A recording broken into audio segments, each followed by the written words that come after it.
All right, everybody, welcome to another Fearless Media podcast. I'm your host, Peter Chadi, and today I have a special guest, Arun Maini, coming in from the UK, correct? The UK. Outstanding. So Arun is, as I was telling you right before we started, I just discovered Arun about a week ago, actually. And I was fascinated by the videos that I saw that my wife forwarded to me, just talking about media tech. And this particular video was about the metaverse and Arun's views on it. And I thought that it was wonderful in terms of everything about it. The writing was really, really smart, and I respected that. And then I learned more about you, and that's why I reached out, is that you go by the handle Mr. Who's the Boss, and you have over 1 billion video views on YouTube. You have over or nearly 10 million subscribers to your YouTube channel. You're one of the biggest tech YouTubers and young thought leaders in the world, actually. And so it's pretty fascinating. Good for you for doing all that in such a short period of time. No, thank you. I will preface, I do feel very lucky. I feel like it's one of those things, like a trap you can fall into when you get big on YouTube. Yeah. That it's, oh, I did all that. Do you know what I mean? Like I had the agency for all of those decisions. But I think if you account for the luck factor, all the things we couldn't predict, I think that's probably 95% of it. Well, it's interesting. There's something that catches on. And if you had to put a finger on it, apart from luck, because I'm a big believer in serendipity, not really luck, but putting yourself out there, making opportunities, putting yourself out there to have opportunities happen. And the more you do that, the more likelihood there is. But what would you put your finger on in terms of what was what is the special sauce that Arun has that makes the content compelling? I would say it's the ability to learn. So if you go back and watch my early videos, please, they're really bad. They're like really, really bad. Some part of me thinks maybe I should just go back and delete them all. But the thing with YouTube is you get so much information behind the scenes. Your creator analytics are vast. It's the kind of data that companies would pay millions for. And if you know how to use that data, you can learn and grow every single video. So I've got I think I've got 1,200 videos now. That's 1,200 data points with really precise information, plus likes on the video, comments on the video. That's more data. So I think the ability to just be able to look at that and sort of react to what people are saying is how I've done it.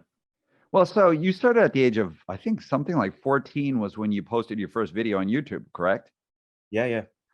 And then you broke out a couple of years later when you created you had a video that talked about how you can use your smartphone and make it into a hologram or something like that. Yep. Yes.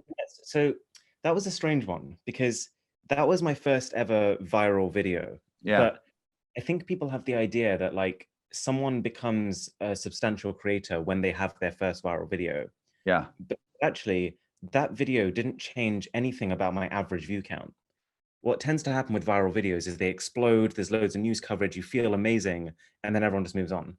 Because unless you can recreate that, unless that's a formula, the people who watched that video and enjoyed that video and used it, they've got nothing else to follow you for, if that makes sense. It's like it's a one hit wonder. Mm-hmm. Well, so you got to keep feeding the beast. You do. And my main growth actually happened when I started uploading a video a day.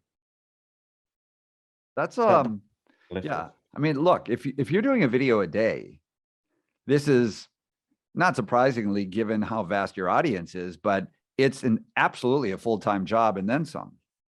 Oh, so I'm not doing a video a day anymore. There was a thing I did. I just graduated and I had all this kind of like pent up energy from trying to juggle all the things I was doing to just being able to focus on my YouTube.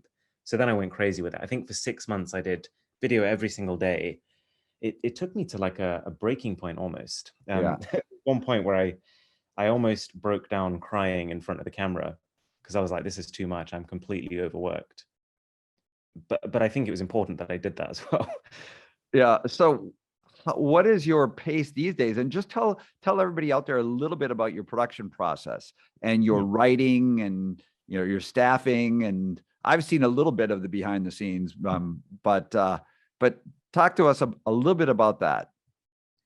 Okay, so from the very beginning, I've been doing YouTube 11 years. My brother bought me my first smartphone, and I pretty much fell in love with it. That straight away, it just clicked that like tech is something I love. So my early years, I was basically just collecting all the pieces around the house and just kind of making videos of whatever I could find. And then the first turning point happened when a company reached out to me and said, do you want to review our tablet? And I was like, oh my God, a free item. Yeah, of course I would. Yeah, that's right. Yeah, I made like 5 videos on this tablet and they did pretty well. And then that kind of snowballed into, I guess, a business. And then I got my first employee. Second, I have 3 employees now. And I've put out 2 more hiring posts. So it should be 5 by the end of the year. But actually every bit of writing is still done by me. I think it's almost like, that thing I mentioned about data and how we've had so much data. I've had 1,200 opportunities to improve myself. That develops a sort of a skill that's very hard to teach someone. I mean, maybe one day I will hand that off, but for as long as I can, I'd actually quite like to do that. I think I do it well. Yeah. There's a lot of things with YouTube. You have to think about, is this interesting at the start? Is there something that I'm withholding that'll keep them till the end? And all while delivering continuous, concise information, if that makes sense. Yeah. No, absolutely it does. And it's something that I think about when I'm doing this too, because as I was thinking about interviewing you and we're talking about the metaverse and getting into that, sometimes do you start with the kind of like start with the metaverse and get into that, and then a little bit more of your backstory. But I like doing things really organically. Look, you have a fascinating story. You're only 25 years old, I think, right? 26, yeah. Well, now you're 26. Okay, so you're getting up there in years. But are you still doing production from your home? Yeah, so this is my converted bedroom. I used to where my laptop is right now. Yeah. Well, it's cool. Cool lighting. I like that. One thing about your video library, if you have 1,200, that's valuable content, and some of which I'm sure is evergreen content. So that's that alone is just aggregating that kind of a content. It's pretty amazing. When you describe your brand, and then we'll get into it, what is your YouTube channel all about? I think if I had to describe it simply, I'm trying to make tech fun. I'm trying to make tech videos that your grandma would want to watch, your dog would want to watch, just fun tech videos. Yeah. Well, listen, as I was telling you before, I really respect the writing. And for everybody out there who's watching this, listening to this, check out Mr. Who's the Boss, because it is, the content is really, really smart, but it also has, like you said, it has humor to it, smart humor. And it has, it really has soul to it. And so that's what really struck me about it. You're not afraid to go out there and talk about some of the societal impacts and how you feel technology is taking us down the road, the positives about it, but also the challenges that we face. And we're going to get into that. One last question before we begin. How did you come up with the name Mr. Who's the Boss? So we are planning to reveal this when we hit 10 million. Okay. I was going to ask you about, because you teased that something's going to be happening at the 10 million subscribers point. I've got a lot of cool things actually to show people, so I'm very excited about it. Okay, well, that will be happening very soon, I would imagine, like very soon. I hope it will be next month. Okay, good. So we'll be looking out for that. So let's get into, as I said, I discovered you with your recent Metaverse video, where you talked about the triumphs of the Metaverse, or the promise of the Metaverse, but also some of the fears. And the title of it, and I urge people to check it out, is "The Metaverse Could Be a Problem." That was the name of this particular video. So first of all, to ground everybody out there, how do you define the Metaverse? So the best way to think about it is as the next version of the internet. So a lot of people, when you think of the internet, you think of looking at a screen. So imagine then you're inside of that. Oh, go ahead. So probably using a combination of AR or VR, whichever Mhm. becomes the dominant technology.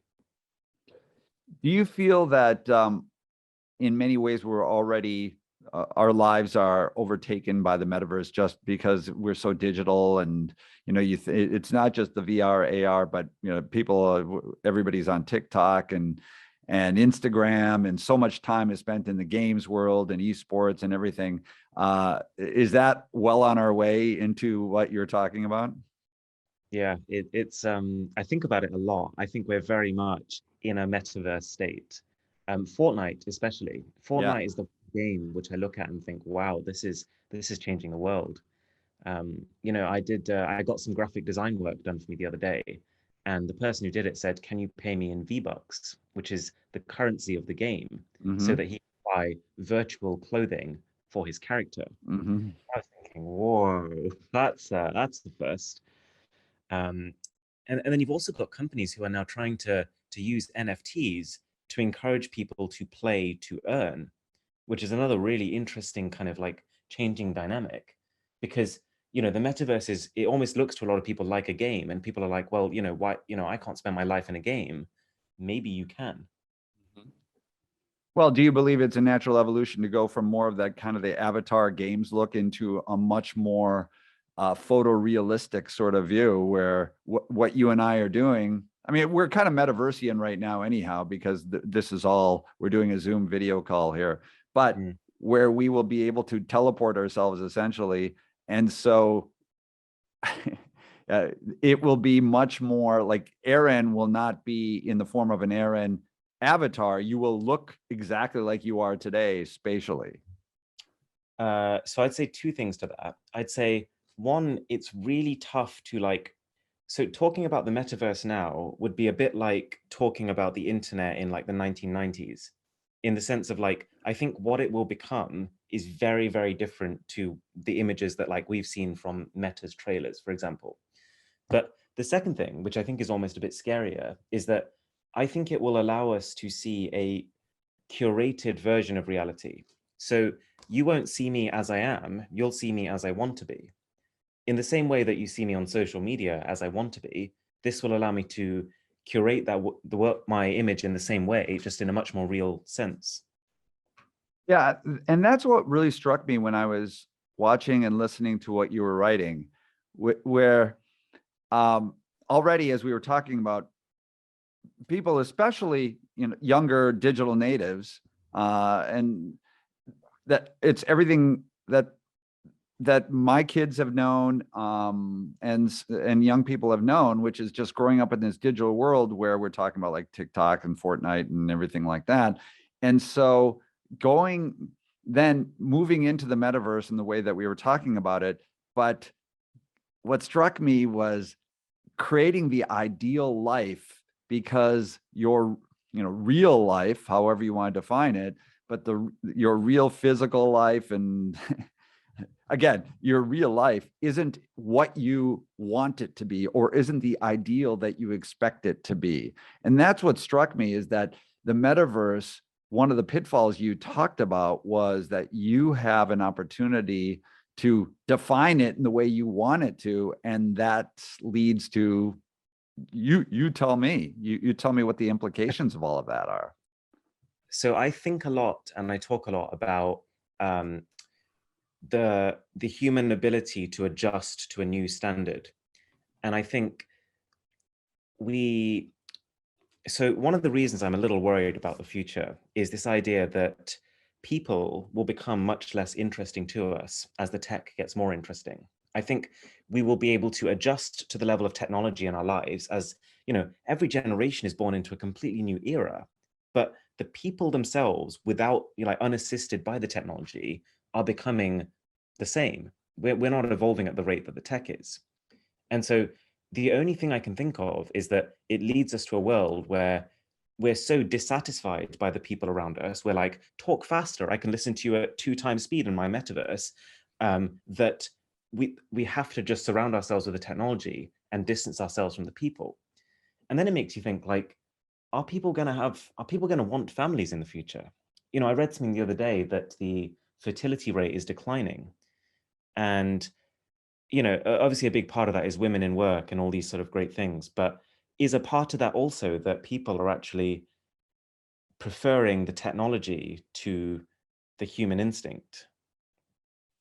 Well, it's something that, again, as a father and seeing my own kids grow up, and you know, which is a vastly different kind of life as it was for me as a child, which was pre-internet, you know, obviously many years ago, and this immediacy of being able to, all the kinds of things we're talking about, whether it's communicating with your phones, just very heads down, very like this digital world of ours is heads down rather than looking up. And so what it means for interacting, what kind of friendships there are, all the kind of things that you're mentioning, things like dating, it's very different than it used to be because people are meeting each other and communicating very much digitally.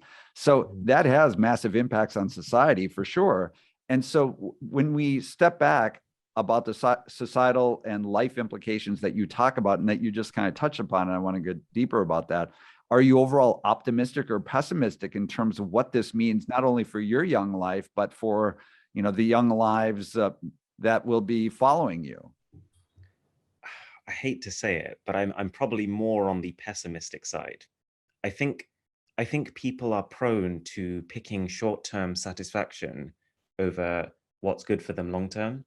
Mm-hmm. And I think that's kind of what will happen with technology. It's, you know, the reason we've got to where we are is like, okay, a new iPhone comes out. I want that iPhone because it's going to do this for me.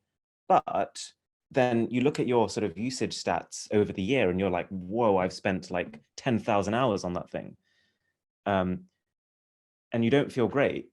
But at the same time, nothing you've done, like you've still, at any point in time, you've done what you felt like in that moment.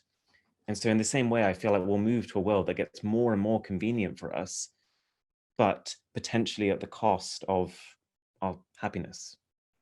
So what does that do to real world interaction? Do you believe that because we are doing more and more of the digital, and then we will be immersing ourselves into this virtual world of the metaverse, that we become less able to connect in the real world?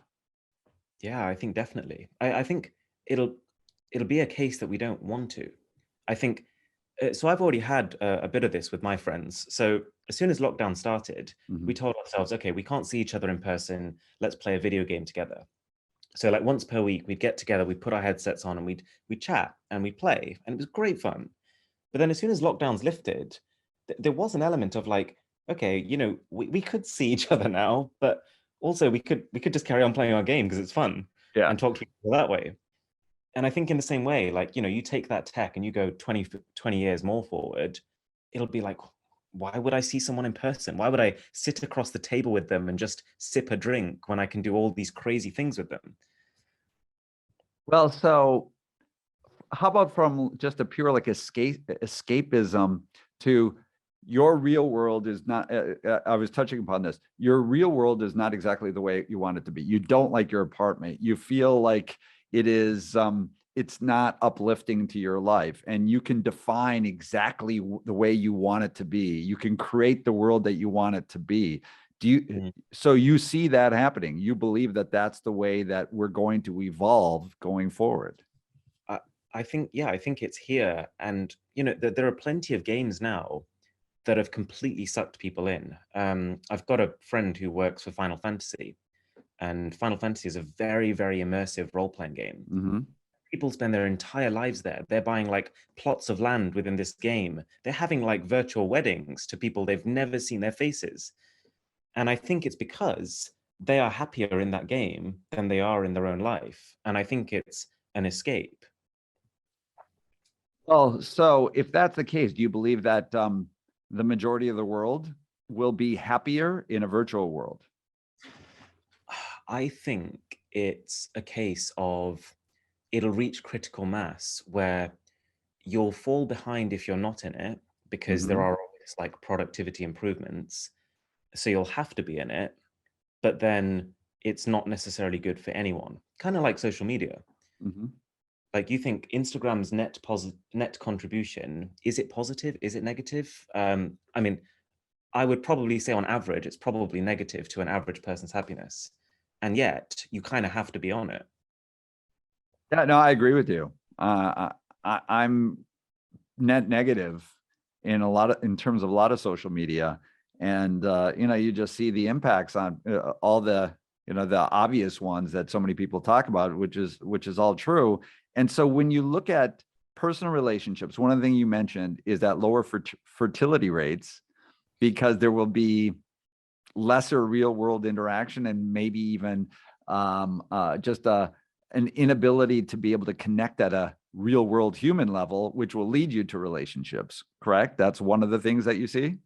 Very possibly. And also, even if you meet someone, the incentive to have a child, to like spend all your nights not sleeping and changing nappies and things, it's like that stays fixed. All the human parts of your life stay fixed. But if the alternative things you can be doing get better and better and better and better, naturally there is going to be a tipping point, right? Where it's like, okay, all of a sudden now it's just not worth me having a child because I'll be giving up this, and this, and this. So if this, and then let's talk about the future of work then. That's our personal lives, which will become increasingly, we're trying to define them the way we want them to be. And we can do that not as much in the real world as we can in the metaverse, where we can choose the way we look, choose the way we dress, choose the friends we want to interact with, choose the, the overall persona of who we are and the value we add to society, all of those kinds of things. What does it mean for the future of work? So I think, as I alluded to earlier, to start with, it will be a productivity thing. It'll be a case of like, join the metaverse and you'll be able to work in whatever environment you're comfortable in, listening to whatever music you want to listen to, surrounded by whoever you want to be surrounded by. And that will be a great sales pitch. But I think longer term, I think it'll be one of those things where on paper it makes sense. I think that tends to be the trend with people. We adopt things that make sense, but they don't necessarily make us happy. So I am actually positive that the metaverse will make us better in the sense that we'll be faster, but I don't think it's necessarily a good thing.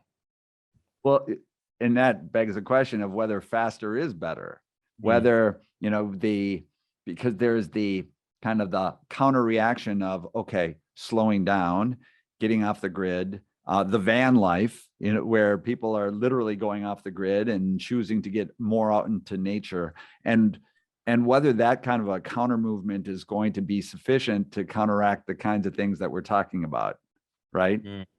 So do you not think that, like, so if someone tells you now that they're going off to live in a van, you think they're a crazy person, right? Like, more than like, and that will probably become more and more so, because the average person is like, look, you're missing out on all this stuff. Why would you do that? Well, so just really practically, because you also you review hardware, you get into the tech gadgets and all that too. How do you see that one of the inhibitors of mass metaversian behavior right now is still the bulky nature of the headsets that people use to get fully immersive, that form of the metaverse. How do you see the hardware evolving it to make it such that a critical mass of people will actually get into it? It can't go down the route of 3D TVs, put it that way. It has to be easy for people. It has to be cheap for people. Yeah, I don't exactly have a vision of what metaverse hardware will look like, but I mean, already next year, Meta, the company, is already saying they're going to release glasses that will be able to judge your facial expressions and map them into the metaverse. So it's getting there, but I think hardware is the limiting factor right now. Yeah. So let's talk a little bit about winners and losers. We talked about society, we talked about individual lives, we talked, including, what it means for you and for my kids and on and on. Who do you think, and you mentioned Meta, so Facebook/Meta and Zuckerberg and what the team over there is doing.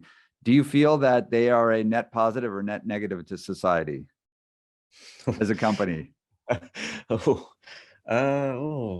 It's tough to say. I do respect big companies in the sense that, like, every single person employed for that company is obviously, they have a job because of you. And like, that's such a vast contribution to society, isn't it? Like, that person and that person's entire family is being supported by this thing you've created. So I wouldn't want to knock that, but all I can see is like the mental health aspect of it, the kind of like seeing how good everyone else's life is. And, you know, just, I guess as a platform, I think it's a net negative. As a company, I guess it's tough to say. Yeah. I mean, one of the things, the knocks, and you mentioned social media and Instagram, and I think you, without putting words in your mouth, but you mentioned that you believe it's a net negative, right? Overall. And that's the, you know, the pressure that people feel when they see this perfection, right? The perfection that's in Instagram, or these perfect moments of lives. There's never, very rarely is there a negative moment in life that's portrayed on Instagram. And that's only going to be heightened and taken to the next level in the metaverse, with all the kinds of things that we're talking about, where you're defining exactly who you want to be. So Meta as a company, Facebook, do you think that they, by the fact that they're pouring so many resources into this, that they're an inevitable winner as a company? And winner, I mean by purely shareholder value rather than positive or negative impact on society. Yeah, I think the whole kind of idea of the metaverse, really, what it's going to do is to concentrate power at the top. I think it's kind of like a very much, the people who know and the people who understand it, they'll go further ahead. But there'll be kind of like the vast majority of the population will be left behind. The people who don't understand the tech and just kind of like use it for what it's intended for. So one of the things that people talk about in the metaverse can't be truly a metaverse unless it's interoperable across multiple different platforms. Because so like you have Facebook, Meta, you have the world that Zuckerberg and team is creating over there, but it's not interoperable with other metaverses, you know, quote unquote metaverses out there. Do you think that's just naturally going to be solved, where there's going to be connective tissue so that there is a real metaverse, and no matter what your entry point is, you're going to be able to interact? Or do you think that there's going to be separate, almost like separate countries of metaverse? I would like to believe that there will still be separate platforms. So, you know, in the same way that you have different social medias right now, you've got, you know, Snapchat, Facebook, Instagram, you could still have different, it wouldn't be different metaverses. They're all part of the metaverse, but it would be different platforms that you can enjoy different experiences on. Only because I think it's important that for something as life controlling as a metaverse, you don't really want monopoly power in it. But do you think you're going to be able to take your virtual Aaron, Mr. Who's the Boss, across different metaverses? I guess it's one of those where I would like to think competition authorities would allow me to do so. And ultimately, will each individual metaverse, so Zuckerberg, his rules of the game define our lives and set the protocols for how we will live them. And do you see that as a potential danger? It is a scary thing, isn't it? Because I mean, people barely trust Facebook with their like history and their holiday photos. And yet in the metaverse, they are the government, and they have data on every arm movement you make. It's very scary. And I think they haven't really given people a strong reason to trust them. Well, and that's something that we haven't touched upon before. I'm glad you did. The data. Just imagine the wealth of data about every single thing that you're doing if you're living your life increasingly in the metaverse. That's tracked by the metaverse that you have chosen to immerse yourself in. It is a crazy thing. And then what the role of government will be, the real world government will be, and how that's going to be regulated, policed, and all of that in the metaverse. In the world of these big tech companies, I do worry for the government. You know, like you do feel this kind of like, did you watch the tech trial of the big tech companies? Yeah. I'm following that pretty closely. It was pretty painful to watch the kind of questions the government was asking. Oh yeah, definitely. And you wonder, like, you know, these tech companies, they're obviously thinking 10 years ahead. Can the government even keep up? The government, surely it's just playing react, right? It's waiting for these companies to do something, then figuring out what they've done and how to possibly police it. And so you do wonder, like, are these tech companies just going to completely run away with it? Well, the tech companies, big tech is are the new governments, really defining the rules of the games that control our lives. And I'm not saying that as a doom and gloom guy at all. It's just realistically, that's what's happening, because absolutely what you're saying, the pace of technology always just marches on, but the pace accelerates too.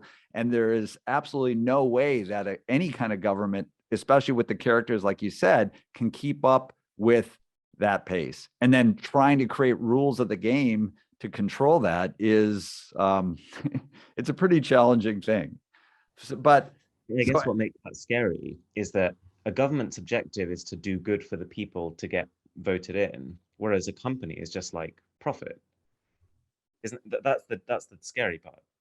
No, exactly right. And so when you talk about regulation and self-regulation, by let's pick on Facebook again, which is understandably, I think, one of the big boogeyman here in the United States and probably around the world too, where if government itself cannot really control it, the profit motive really controls.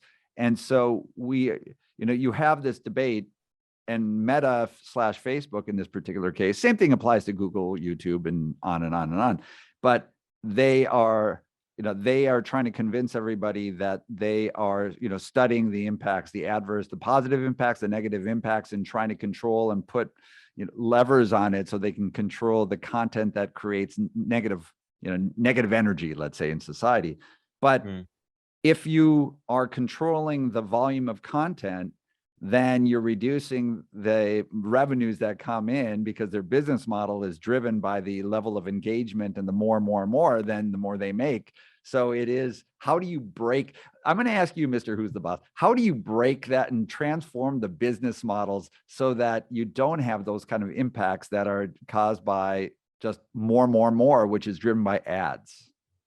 I think the answer, and I did kind of talk about this in the video, is open source. Open source, so kind of like a metaverse that everyone owns, a metaverse that's built by the people for the people, and no central governing body. So kind of like the internet itself. Yeah. How do you, okay, so do you see that happening?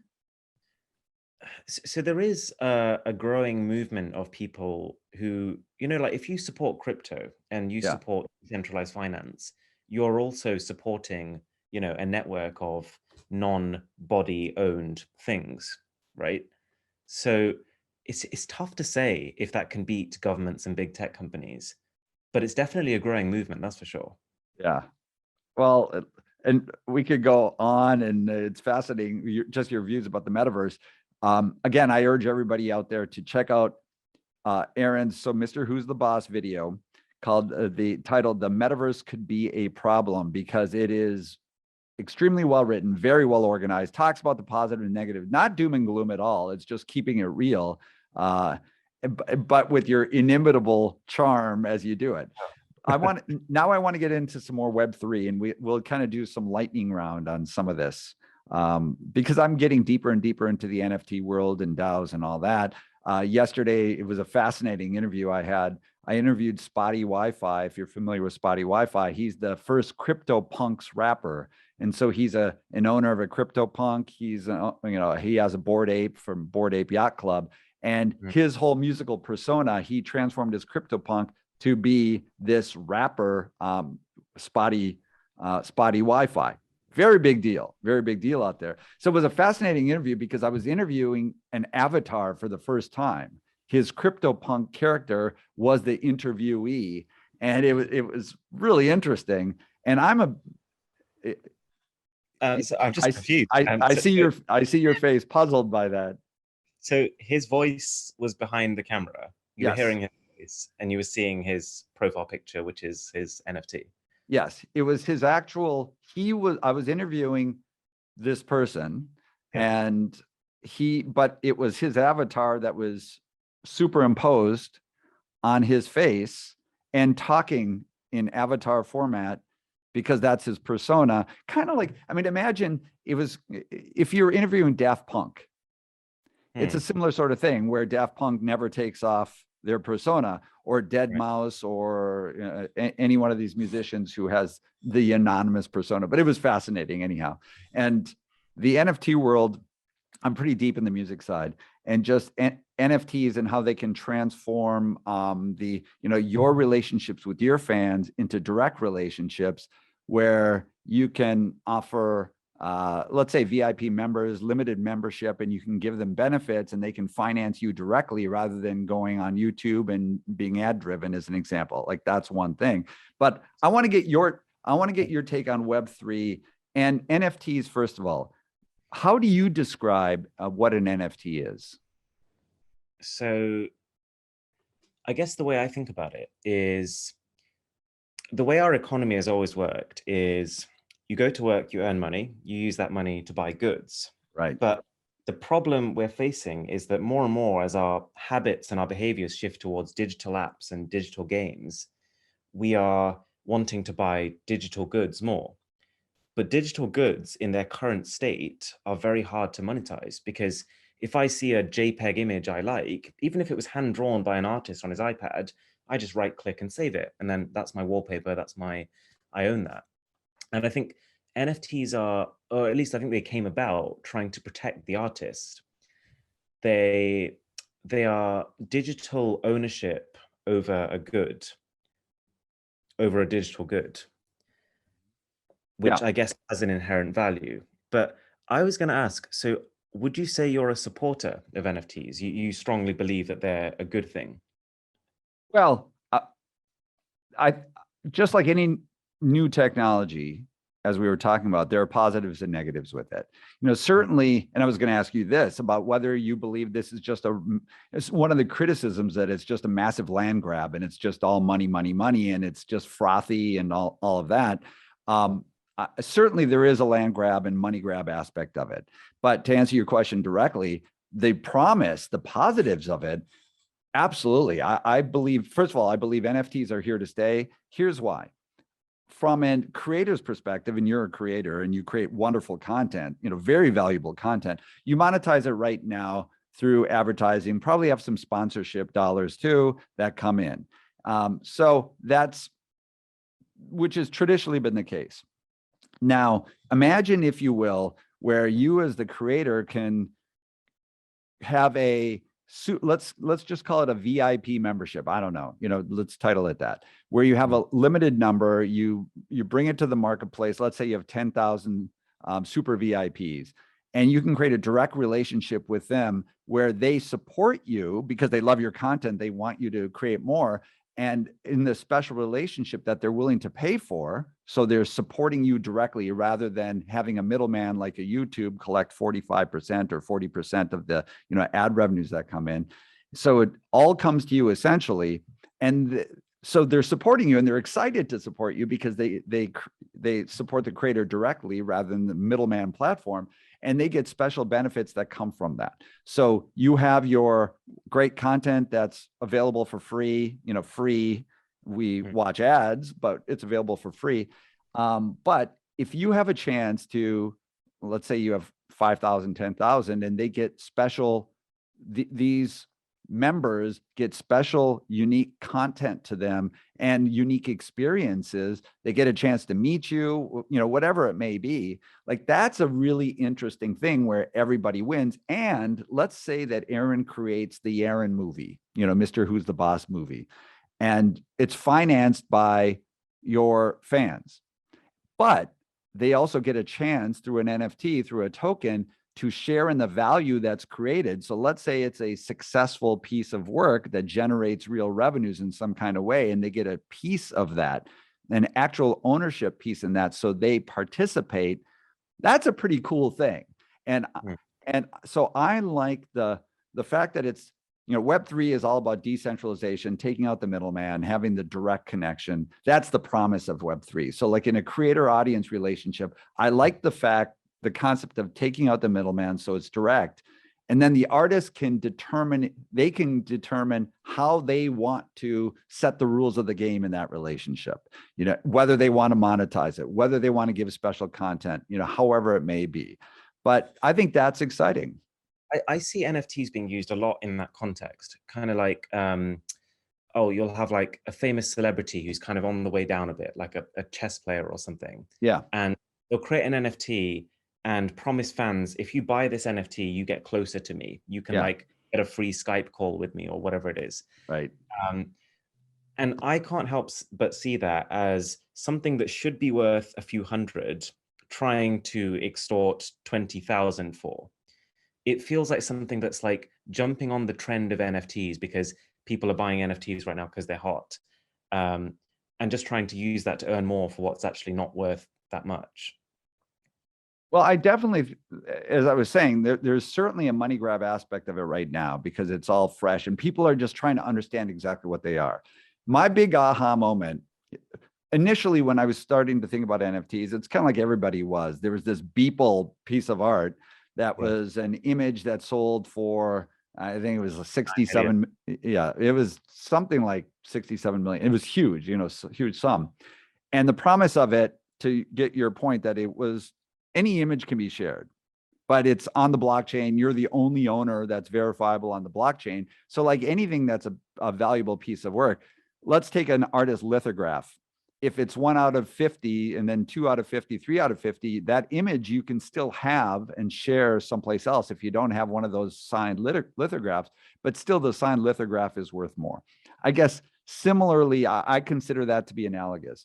My big aha moment was when it was an NFT was not just an image, which I still think that most people think about it, but it's more of almost like a membership into a club, and whatever that club may be. So in a limited membership to a club.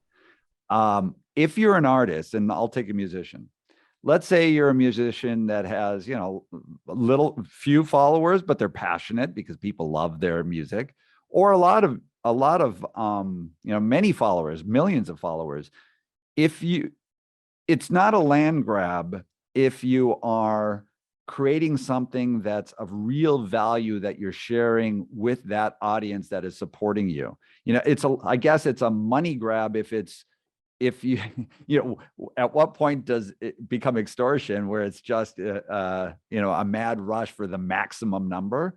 I think that if you act, for lack of a better word, reasonably as an artist, and you set a certain price for entry into this club, but it's fair exchange of value because you as the artist are spending a lot of time creating something for this audience directly, and experiences. It's not necessarily just a video or a song or something like that. It's whatever the artist or creator wants to decide.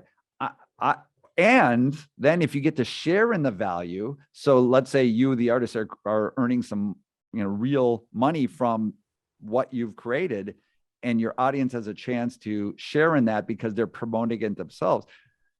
I don't see that as being a negative. I see that as being a very positive thing. But that's my perspective.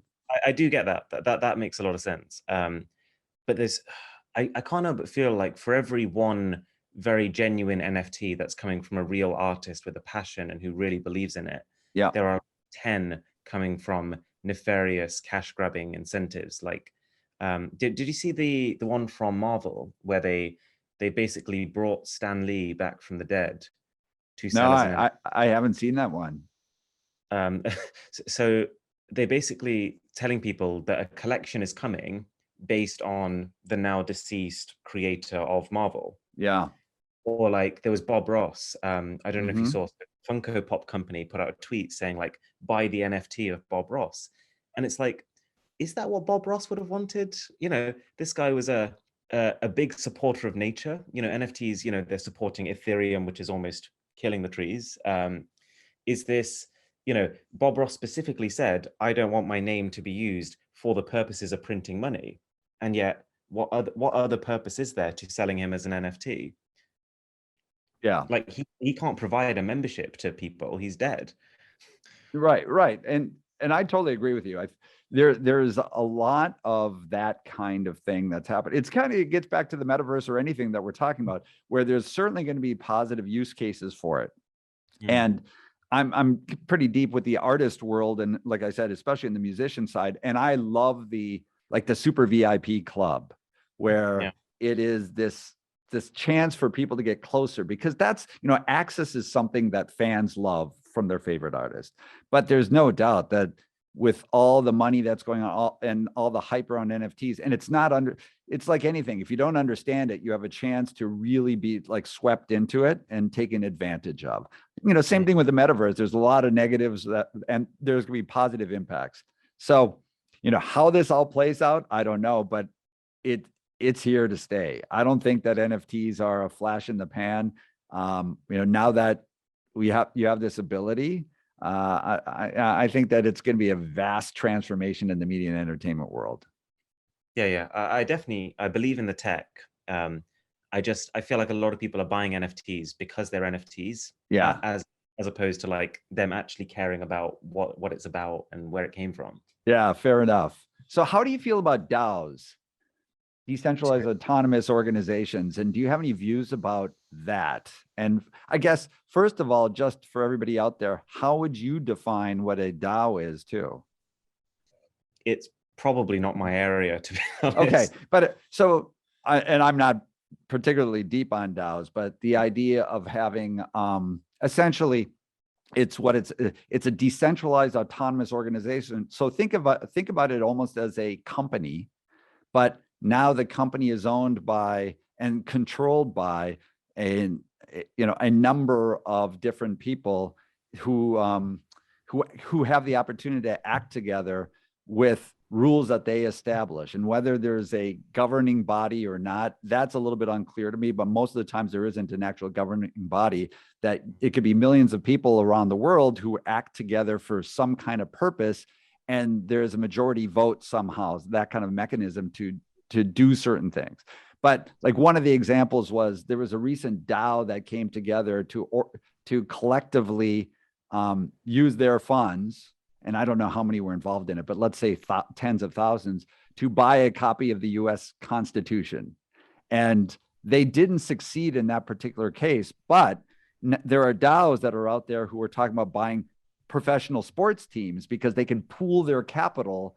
And if you pool enough people around the world, even if you're spending $100, but you have millions of people doing that, you can come up with the funds to buy just about anything. So it's another fascinating world out there. You're almost talking about like the same way that we've got companies and governments, just people banding together to form a body. I mean, it reminds me a lot of like decentralized finance, where like, people are trying to bring back the power to the people. Right. In a sense, if you're still banding together that way, then is it the same thing? Well, right. And if you have, let's say a DAO buys, I don't know, Meta, Facebook, because it can, although that seems impossible, if you get enough people around the world who band together to do something like that. But then, and we think that there's positives, but a lot of negatives with a company like that too.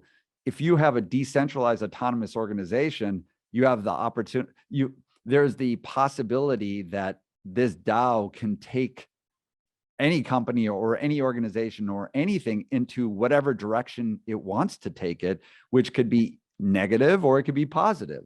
So there's, again, it's the cat's out of the bag. So there's all these kinds of issues that you talk about so smartly about the impacts on society. Yeah, I am. It does feel a bit like it's spiraling out of control.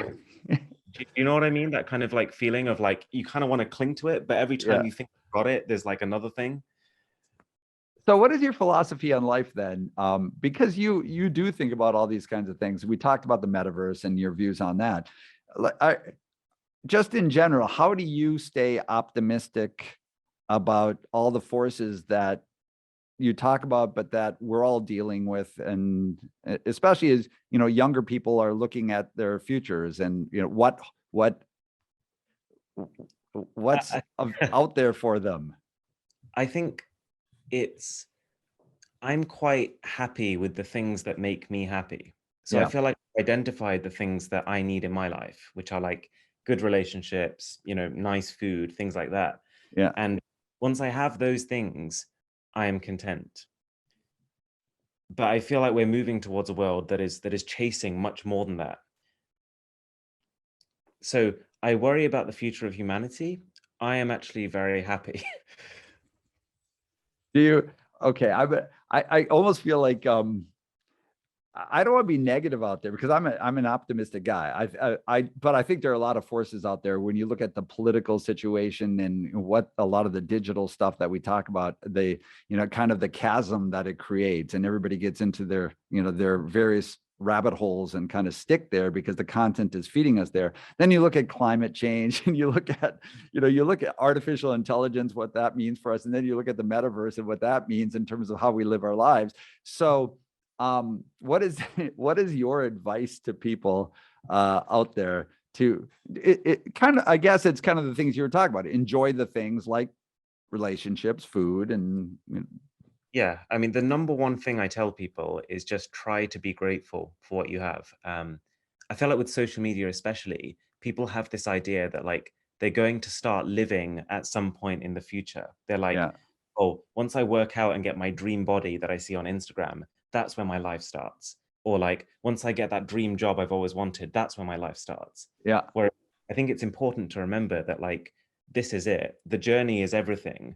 Don't wait till you get to somewhere to start your life. So I want to end on some more fun things. Rick Astley. So what's the deal with Rick Astley in your life? Oh, it started off as I think I accidentally showed him in a video once, and people seem to really like it. Like there were tons of comments like, he just rickrolled us, because that's an internet thing. If you show Rick Astley, you are rickrolling people. I did not know that. Okay, he's become that much of an internet culture thing. So then I just decided to find more and more creative, subtle ways to show Rick Astley's face. That's classic. It's so funny that some of these iconic figures from the past come back in these interesting ways. Let me ask you about that. So Rick Rolling and Rick Astley of all things, how does something, in your view, how does something like that catch on and break through in the first place? Because there are a lot of Rick Astleys out there. It's funny. It's almost like it's a thing because it's a thing. Yeah. Well, that's right. It's I couldn't tell you. I mean, I wasn't the first person to create that trend. So I almost like accidentally happened upon it. It worked for me in the sense that like it created more engagement. So I was like, people are enjoying this. I'm just going to keep doing it. So in a sense, I'm not really doing it because it's Rick Astley. I'm doing it because I guess my community enjoys it. Because maybe it's funny. I guess it's kind of funny. So who are some of your favorite artists, musical artists? Oh, okay. To be honest, I don't get that attached to like musical artists. I think I trust Spotify's recommendation engine more than I trust a single person to consistently deliver. So I find that actually I get better music just by going on my song radio. And who are some of your favorite thought leaders out there that you follow, just like millions follow you? If you'd asked me 5 years ago, I would have said a lot of the like tech YouTubers who I looked up to, the kind of people I wanted to become. And even now, like I feel like I'm very cautious with who I take advice from because of what we talked about earlier, where it's like when you get to a really high position, you want to tell yourself that you did that all of that was what you did, and everything you have is because of decisions you made. But in reality, I think I would not be doing myself a benefit by taking every word they say as gospel, if that makes sense. So for me, the best people who I listen to, who I'd most want to listen to, are people in my field who I think are doing better. So I guess other tech YouTubers. Is there anybody in particular, like one person who you find to be really compelling in terms of the insights that they bring? And by the way, I'm going to be off screen for a second because my dog is literally scratching at the door to get out. And so but go ahead, and I'm back in 5 seconds. No worries. So I've watched Marques Brownlee. He's a really good tech reviewer, and he's also one of the kind of originals. He was one of the reasons I started my own channel. And so, we're planning a potential collab very soon. And it's just very, very surreal, very cool for me to be able to, almost go from being a consumer of his content to a collaborator with his content. Yeah, I bet. And then what's next for you besides doing what you're doing right now? What are your goals for yourself from a professional standpoint?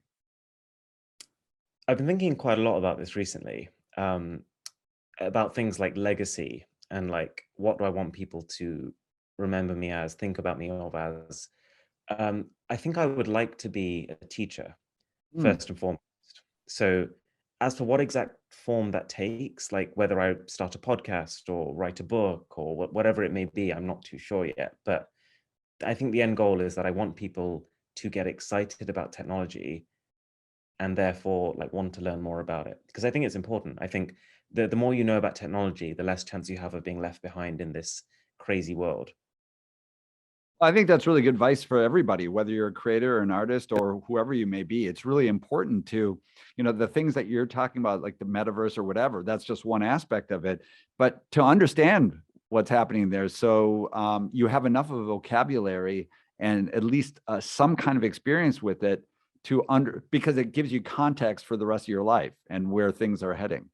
But a guy like you with your, handsome guy, the velvet voice, everything, smart content, all of that. I would imagine that television, whatever that may be, is knocking on your door too, to bring your content into other platforms. Is that something that's interesting to you, to get into more, I guess, conventional platforms and I don't know, creating a show? So as I've been growing up, those are the things I idolized, like the things you grow up with are the things you always think are most important. Yeah, so yeah. I grew up thinking, like, if you're on TV, you've made it. Like that's the dream, right? That's the highest level you could reach. Right. But really, like now in my current position, I would see that as a step backwards. I think Interesting.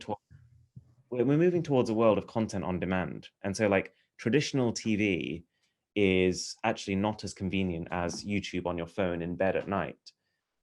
No, understandable. But let's say Netflix came to you and said, Okay.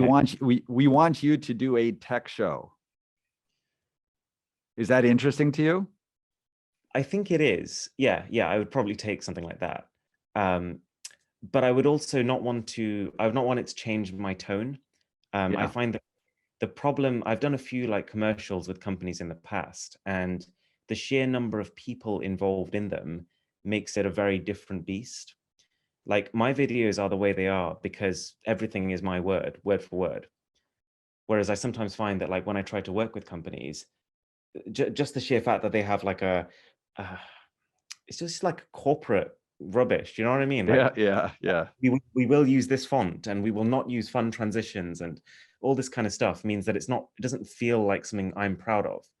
So I guess it would depend on creative vision a bit, but yeah. Well, listen, again, Aaron, Mr. Who's the Boss, thank you so much for joining me today. I was fascinated by what I saw. I'm going to follow your videos and they're really smart. I learned a lot about, in that particular case, the metaverse. And that's why I reached out. But I really urge everybody to check out your content. Your numbers are growing massively. Look forward to next month when you will likely cross that pivotal milestone and have some fascinating announcements for everybody to really grasp onto. But again, great to have you on this podcast and look forward to what you're doing next and all the great content that you put out. Oh, thank you. No, it's been really, really fun. Really interesting. We should do this again. Happy to do it. Thanks. Thanks, Peter. Bye-bye.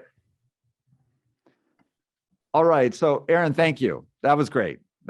You seem like a really good guy, really smart. And, I'm impressed. I don't reach out to that many people. And, I fortunately, I get a chance to talk to a lot of really smart people. and artists too. And that's a lot of fun for me. You know, this is all just like, this is passion kind of stuff. It's not my day job, but it's passion stuff that I love. But what you're doing is really cool stuff. And again, I know I've said it a few times, your writing is really, really good. And there aren't that many people who write that well. So I respect that. That you pointed that out, because I think a lot of people, they like my videos, but they don't pin down what it is about them that they like. They'll be like, oh, you have nice editing or something. But I think writing is like 70–80% of it, probably. It takes real time to be as concise as you are.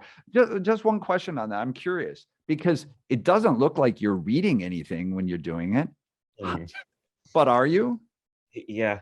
Oh, okay. You do it really, really well. But how long? So let's say the Metaverse article or the Metaverse episode. How long did it take you to write that? So probably 4 days-ish. Ooh, wow. Yeah. Is that longer than you expected or shorter? No, it's hard. Like I do a lot of writing, you know, and it's to get something like what you were trying to get across in a entertaining, but not fluffy way, you know, actually getting some depth to it is hard. It's really hard. So you did it well anyhow. Okay. Thank you. Okay. Thanks again, Aaron. Don't ever hesitate if you ever, you know, if there's any way I can ever help you, never hesitate to reach out. Yeah, likewise. Good. Good to see you. Have a good one.